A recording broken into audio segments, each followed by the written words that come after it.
As an adult male, it's safe to say I've played my fair share of Metroidvanias. So how in the world have I made it all the way to 2024 with only 28 minutes logged in the Hollow Knight? Embarrassing! A game that is a prime example of quality versus quantity.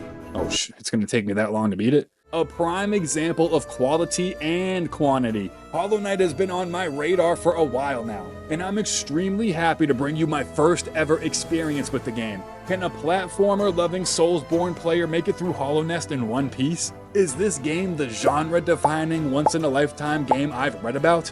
I'm about to find out, that's for sure. Alright, so a few minutes in, I'm getting this mysterious vibe. Soothing music as I drop in, and this is more or less standard platforming at this point. I can jump, attack in each direction as well as down, and for now this is simple to remember. So I make my way into the town. It seems to be the main town. Kind of reminded me of Shovel Knight's town at first, but not much seems to be available right now. I make friends with this fella here called Elderberg, who pretty much tells me everyone's dead, informs me of a once bustling kingdom beneath the town, and drops this life bomb on me. Wealth, glory, enlightenment. That darkness seems to promise all things. I see you, Team Cherry, and yes, I seek my dreams too. First thought is yes, this absolutely resembles a Dark Souls type setting. Ruined kingdom with mysteries that we need to explore and uncover. I'm digging it. I finally venture off under Dirtmouth and discover the forgotten crossroads. I soon start testing my might to see how combat feels in this game, and so far it feels tight. After meeting Quarrel for the first time and I push deeper, I come across I think my first mini-boss, the Gumball Knight. Very simple moveset, an easy hit and retreat tactic, with a jump as needed for his booty slam and first big boy down in my first grub. This game's collectible, a staple in Metroidvanias. With that mini-boss out of the way, I naturally make my way through the crossroads and come across yet another thing to keep my eyes peeled for. Here's a breakable floor that I can't seem to access yet, so I'm noting it for later. Found a bench and a toll machine for a stag. Now ringing this bell brings out a major player in the last stag, a living railroad system bringing me between important places throughout Hollownest. A few seconds later, I'm reaching this spastastic ghost bug who has a pretty hard time at staying still. Met Sly for the first time, who lets me know he's gonna set up shop in town, and honestly, I'm feeling really good at this point. I'm ready for a boss. And here we have the first major boss I've come across, the False Knight. First thought is this guy is the Gumball Knight, but with more health. So with that thought in my head, this wasn't a hard fight at all. Just running behind him during his jumping slam will give you great positioning to get some hits in behind him. Getting the stun, and I needed to do this 3 times. But now I have to also watch out for his falling projectiles. Easy boss for me, but for the first boss in the game, I liked it. I thought it was fun all around. Defeating False Knight gets me the City Crest, something I have no idea what to do with, but I'm sure I'll figure it out. Directly after the False Knight, I find my first spell, Vengeful Spirit. Basically, I can use my soul to Hadouken people. Hadouken! Only catch, I need to help this shaman with this armadillo freak. After seeing everything I can buy in the shop in town, I'm saving my geo for the lantern, because I'm sure it's needed for someplace later that I can't reach. Or see. Now when I go back to the crossroads, I head down to the left, reaching Green Path in the process, the green level. I like this aesthetic with the added obstacles like poison water or acid, whatever it is, exploding fuzzy bushes and sneaky Venus flytraps, and this.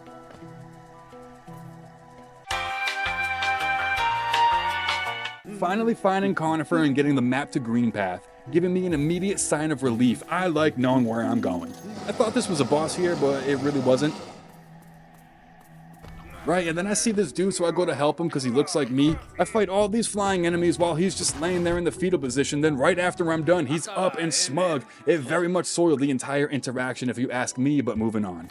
So I noticed this other NPC type character kind of running from me as I'm pressing through the level. Finally reaching this point where I can really feel the boss battle happening. I find the bench I needed, and now I'm ready for whatever that encounter is. And that encounter is Hornet. So right, I was way too focused on keeping my health up all the way, but thinking about it now, I knew my window to heal was so low, so I decided to prioritize offense on my next go around. I found that interacting with Hornet, then beelining it to the opposite end of the boss room allowed me to get a heal in. So that helped a bunch, and hey, 1 death so far, I'm alright with that. With Hornet down, I now have the Moth and Cloak ability. Basically a quick dash, and oh boy, I'm ecstatic at this point. I can now dash, so my ability to traverse the map has doubled. Now I'm pumped, so I did a little bit of exploring, filled in a lot of the green path map, and after my exploring fit, I made it to this mega bush boss. This free willy lookalike belly flopping all was a godsend. After demonstrating my clear win strategy, I get the payday of my life. This was a very fun area for me. I really enjoyed the exploring, the bosses, and this harder platforming section for some nice geo. And now I'm at the point where I'm feeling kind of stressed about carrying this much geo around. But apparently that means nothing because I barrel roll myself into Fog Canyon. Going straight into Queen Station where I see Quirrell again. Another stag, and I love that I have these connecting travel points. It helps so much. I'll take anyone I could find. But I do cave, and I know it's the right time to spend a little geo, so I land on the simple key in the vessel fragment. Then when entering the fungal wastes, I realized I didn't have any geo for the map. Good thing though, because I did end up dying to this heavy metal fungi.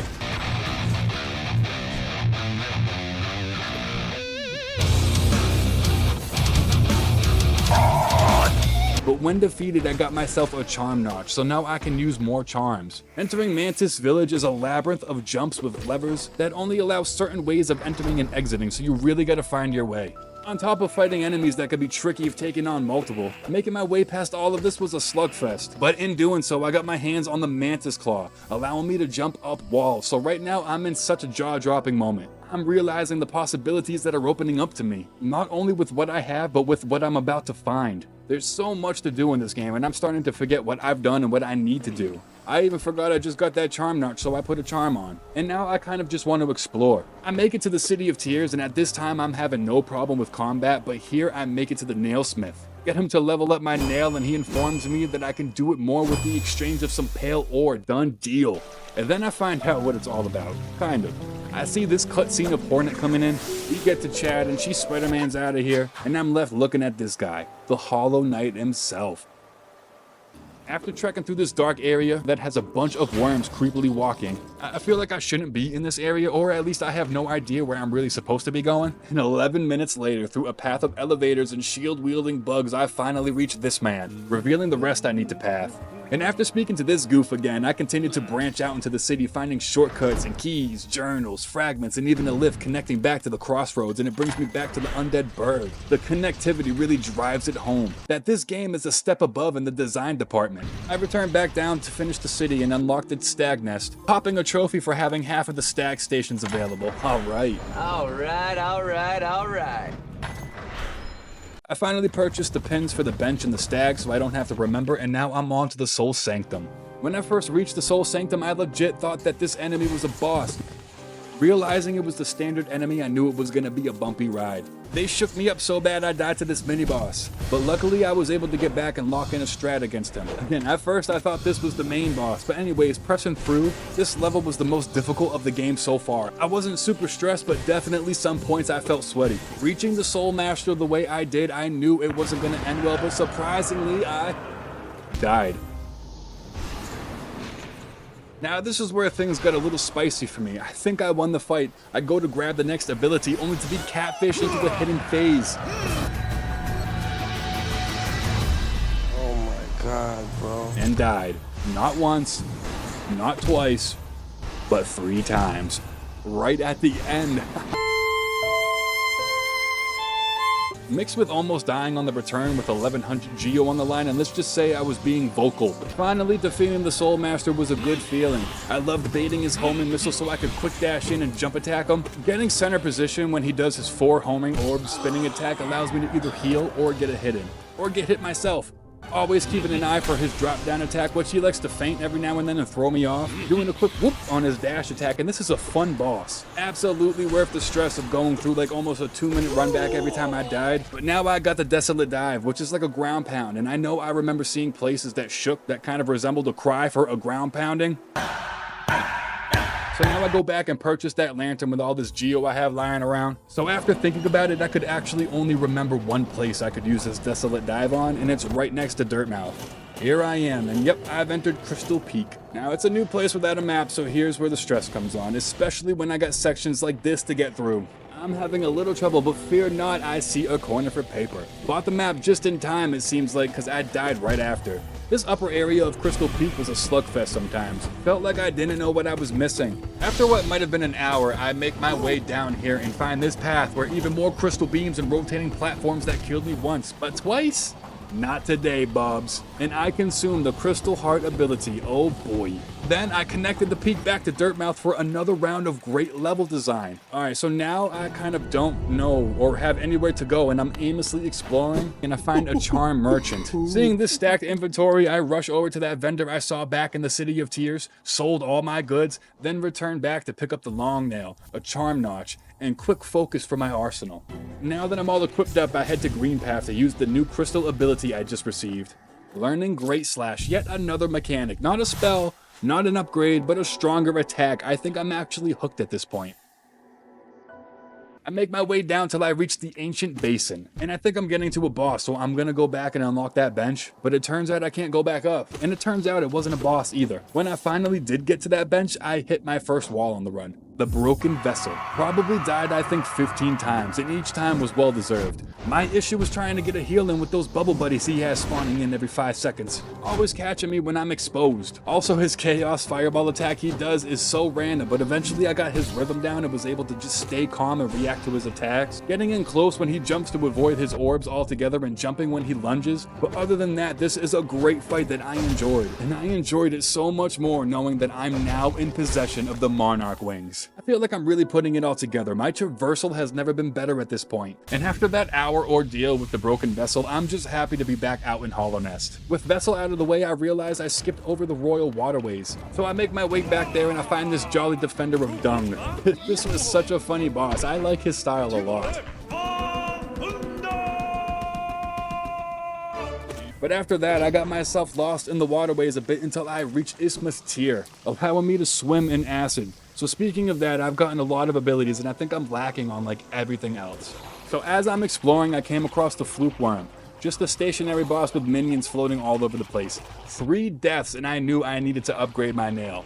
2 hits to kill these minions was disheartening. So I set off deeper into the basin and came across my first pale ore. Right now I'm feeling the effects of having so much to do, but either don't know where to go or how to do it. As I'm exploring now, I see the Forgotten Crossroads is now the Infected Crossroads. Gives me the same vibes as Broken Vessel, so I'm sure that fight triggered something in the overworld. But anyways, I push on to find another boss, the Bruton Moloch, who at first I thought I was gonna need the upgraded nail for, but I pushed on and finally succeeded, nabbing a mask shard in the process. Now I get to upgrade my nail again, so you better be watching out, Hollownest. Unlocked another stag station, and came across a big point in the story, I believe. Up until now, I've been just slugging through like I would any Souls game, hitting anything in sight and asking questions later. Well, now the later has come, and I think I've got the gist of what's going on. To protect the vessel, the dreamers lay sleeping. Anoman the teacher, Lorien, and Hera the beast. Markers added to my map, that's a first, and then this happens. The 3 dreamers come into focus and blast me into another realm.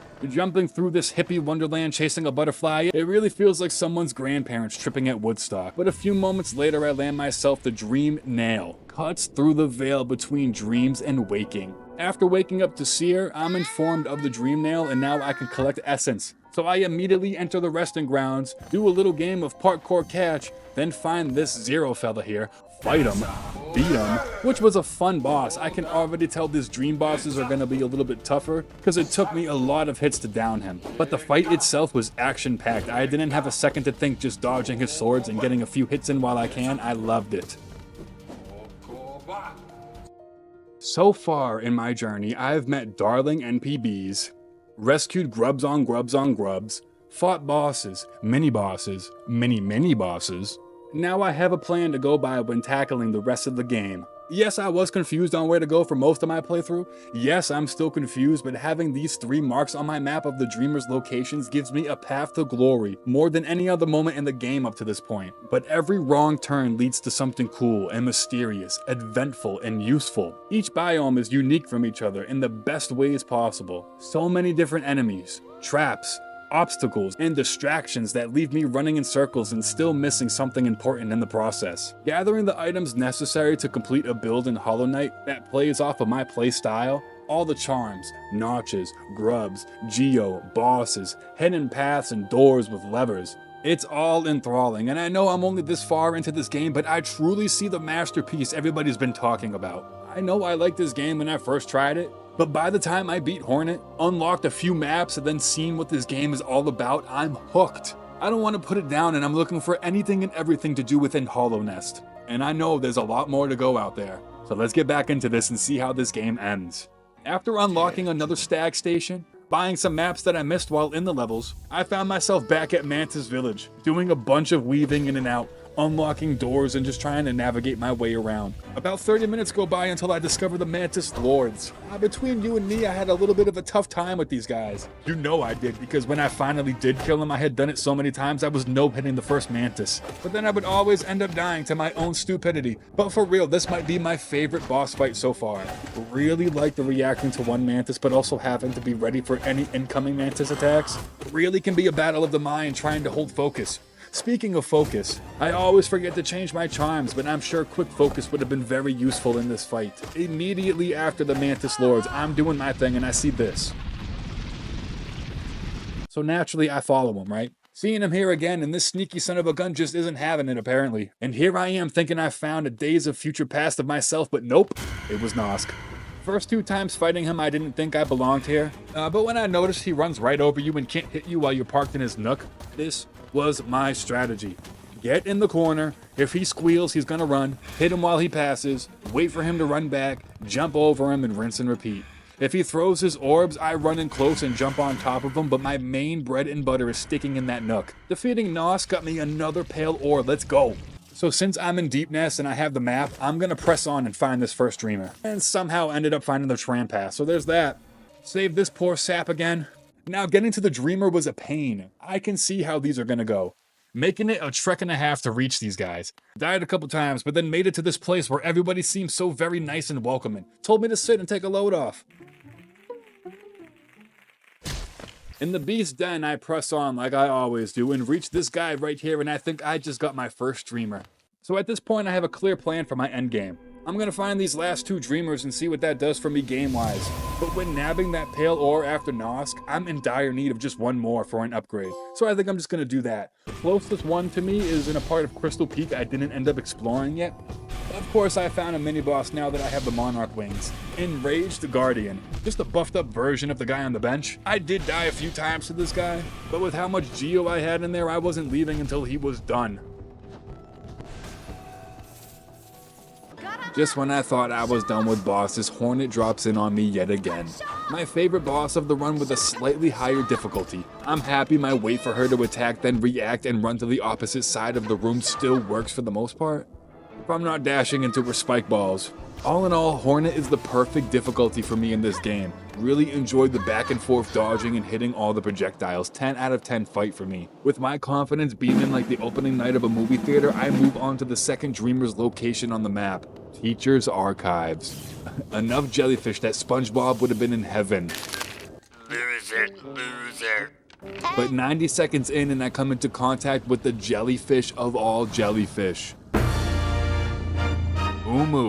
Umu, I think it is. It took me a second to realize that I needed to wait for my boy Quarrel to come in and do the legwork, deflating this jellyfish so I can come in and get a few hits. But other than that, I'm just parkouring across the map trying not to get hit. Now directly after this, I get my second dreamer down, getting more mask and vessel shards, and I end up at this monstrosity. I mean, I shouldn't say that, but I wasn't having any luck with the Watcher Knights. Needing to drop the chandelier, use a defender's crest, Thorns of Agony, Quick Slash, and the Star Wars shell, so you do the math. So one of them isn't bad, but when you have 2 of them and one of them's bouncing, the other one's rolling, I'm freaking out. It's really a recipe for disaster every time. On to the next and final dreamer. And now that I know I have all 3 dreamers, I really should have went to bed, but I couldn't knowing what I had waiting for me. I beelined it right to where I first met Quarrel, only to be met by a mysterious fog and glowing symbols reminiscent of an ayahuasca trip. I'm doing them all the time. All right. Hollownest will be whole again. Completion percentage available in inventory. Ooh. When I first see the Hollow Knight, I'm pretty jacked up at this point, releasing his chains and enduring for the battle that's about to ensue. And honestly, this has to be one of the best games that I've played. The vast, expansive levels, sprawling with collectibles and secrets, maneuvers to learn and master, a little bit of platforming and a major focus on combat, simple yet deep battle mechanics. Each zone that I go through in Hollownest feels like it's its own lived-in world that's filled to the brim with character and quirkiness that leaves a lasting memory on me. All the little noises and sounds that I hear throughout my playthrough, every secret boss, all the hidden walls and having to return to use a new ability I just got. How big this map is, man. For a Metroidvania, this is a massive game. And after completing it and getting the ultimate Link the First Flame feeling, with me now taking over the role as Hollow Knight, I'm only at 59% completing. That is insane. With only 21 hours put into it, I have no doubt in my mind I'll be returning to Hollow Knight in the future for the Platinum. Good thing I got this game in too, because I didn't think I was going to get it in before Silksong came out. I really appreciate the difficulty in this game. I felt there was a steady incline to the endgame, and seeing that 59% completion, I know there's still a lot more to go. But what I got so far is a perfect balance between mobility and ability. From the False Knight to Hornet, I understood I needed to position left or right for certain attacks. Nabbing dash after Hornet opens you up for more exploration and tools for combat. Within the combat lies the upgrades. You have nail upgrades, new special moves, charms, health and soul upgrades, and every corresponding item is spread out accordingly throughout the map. In weird places and hidden spots, behind certain actions, pushing the player to moving and using all of the tools at hand to fully unfold the world that is Hollownest. Truly a masterpiece where the flow of combat, the speed at which you gather your upgrades, the boss's moves, enemies' moves, it's all balanced in such a way where I'm constantly being tested and searching for a new and smarter way to play. I never felt overwhelmed at any point in the game. I always felt I had a way out. Even with the extreme difficulty I read about in certain DLC spots, I'm confident that with the rest of the upgrades I still need to get, I'll have a fair battle ahead. And another note that I just want to point out real quick is that underneath all of this you have some tight platforming sections. Nothing crazy difficult, but it was just nice seeing this. With my love for 2D side-scrollers, I tend to just enjoy the good old-fashioned platforming. But with Metroidvanias, it takes the backseat to exploration, which is fine, but then it adds a simple but somehow robust combat system to the mix that just works on all fronts. Seriously, I cannot believe I went this long without playing Hollow Knight, but regardless, 2024 marks a special year in gaming for me. The year I got to experience Hollow Knight for the first time. I hope you enjoyed my playthrough / review of Hollow Knight. I absolutely plan on returning to this game at some point in the future, so like, comment, and subscribe and let me know how much you love Hollow Knight. Thank you everybody for watching.